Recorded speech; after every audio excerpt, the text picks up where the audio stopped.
नमस्कार, मैं हूं सुनील मनस्वी और आप देख रहे हैं मास्टर लाइफ शो। कण कण परमात्मा है।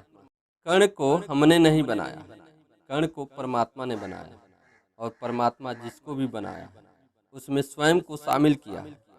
हमने जो भी बनाया परमात्मा की बनाई चीज़ों से बनाया।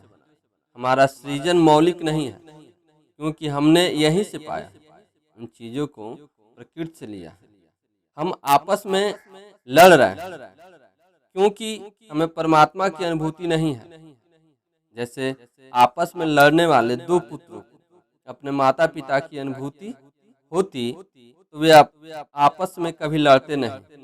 वे लड़ते इसलिए हैं कि वे अपने माता पिता की अनुभूति नहीं कर पाते, उस माता पिता की अनुभूति नहीं कर पाते जिसे उन्होंने देखा है, जिसके हाथों से वे खाए हैं, जिसके साथ वे चले हैं।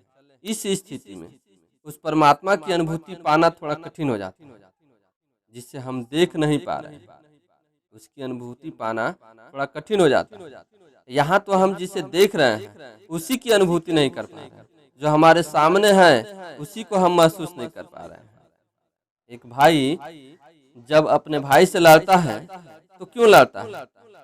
अगर एक भाई को एहसास हो कि यह मेरा भाई है और भाई होने की फीलिंग हो तो वो कभी नहीं लड़ेगा और जो भी समस्या होगी उसे बैठकर सुलझा लेगा। तो मनुष्य की अनुभूति कमजोर हो गई है, उसकी संवेदना कमजोर हो गई है, इसलिए जो सामने है उसी को वो महसूस नहीं कर पाता, उसी को अनुभूति नहीं कर पाता।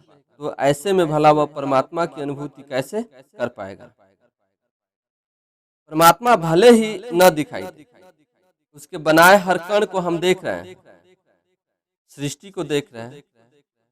इसे परमात्मा ने ही बनाया है, किसी और ने नहीं बनाया।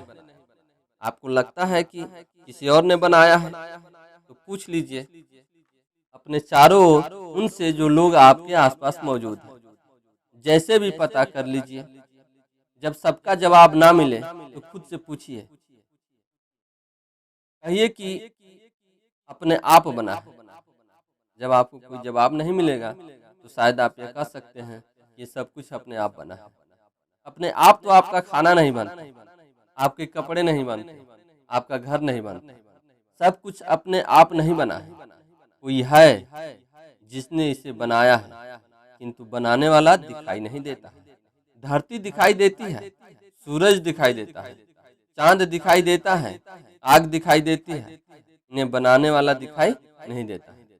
अपने शरीर को देखिए, हाथ दिखता है, पैर दिखता है, उंगली दिखती है। देखने का प्रयास करें तो आईने में अपनी आंखें भी दिखती हैं, किंतु हृदय नहीं दिखता, हमारी किडनी नहीं दिखती, हमारे गुर्दे नहीं दिखते। शरीर का कुछ भाग हमें दिखाई देता है और बहुत भाग दिखाई नहीं देता है। इसी तरह से ये सृष्टि है, सृष्टि का कुछ भाग हमें दिखाई देता है और सृष्टि का एक बहुत बड़ा भाग हमें दिखाई नहीं देता। वह ऊर्जा नहीं दिखाई देती जो सबको एक दूसरे से बांध के रखी है, जो सबके विकास में अपना योगदान दे रही है। जो सबको बनाया है वह नहीं दिखता।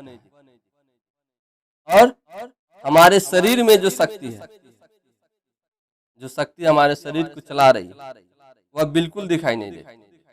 जो दिखाई नहीं देता है वह है ही नहीं, ऐसा हम नहीं कह सकते। सारे पौधों को एक ही प्रकाश मिल रहा है, एक जल और यही धरती मिल रही है, किंतु उसकी पत्तियां अलग अलग, फूल अलग अलग, फल अलग अलग और बीज भी अलग अलग। अब हम एक बीज को जमीन में रोप देते हैं और 2 महीने बाद वहां जाकर देखें तो वहां पौधा दिखाई देता है। पौधा को उखाड़ कर देखें तो वहां बीज नहीं, वहां जड़ दिखाई देती है। जिस बीज को हम रोपे थे वह बीज अब जड़ चुका है, जड़ बन चुका है, वह पौधे का रूप ले लिया। तो एक छोटी सी बीज में इतना बड़ा पौधा है। अद्भुत है, अद्भुत है परमात्मा का सृजन, उसका संयोजन अद्भुत है। बीज अब जड़ बन चुका है, पौधा बन चुका है, तो बीज हमें नहीं दिख रहा। तो इस आधार पे हम यह तो नहीं कह सकते हैं कि वहां पे बीज था ही नहीं। पौधा ही प्रमाण है कि वहां पे कभी बीज था। कण कण को बनाने वाला कण कण में शामिल है। इसलिए तो जुबा पे यही अभिव्यक्ति आती है और यही दिल में बार बार आवाज उठता है कि कण कण परमात्मा है। कण कण को पूजो, कण कण का सम्मान करो, कण कण परमात्मा है, कण कण में परमात्मा।